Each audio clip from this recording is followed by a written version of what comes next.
సమ్మక్క సారలమ్మ జాతర సందర్భంగా ఖమ్మం జిల్లా సత్తుపల్లి డిపో నుండి వచ్చిన సిబ్బంది ఏటూరు నాగారం నుండి మేడారం ఆదివారం నుండి శనివారం వరకు నడిపే బస్సుల క్యాంపును స్థానిక ఎస్ఐ కృష్ణప్రసాద్ ఆదివారం ప్రారంభించారు. ఈ సందర్భంగా ఆయన మాట్లాడుతూ సుదూర ప్రాంతాల నుండి ఇక్కడికి వచ్చి ఇక్కడ నుండి మేడారంకు వారం రోజుల పాటు బస్సులు నడుపుతూ ఈ ప్రాంత ప్రయాణికులకు అమ్మవారిని దర్శించుకునే భాగ్యాన్ని కల్పిస్తున్న Sathupalli depot manager you Rajalakshmi గారిని ప్రత్యేకంగా అభినందించారు.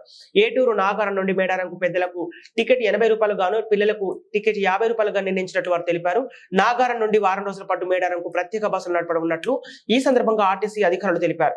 ఈ కార్యక్రమంలో Sathupalli depot assistant manager P Vijayasri, TI2V Damodar, village bus officer Kinnera Anandarao, ఎన్ రామకృష్ణ, వెంకటయ్య, సిబ్బంది తదితరులు పాల్గొన్నారు.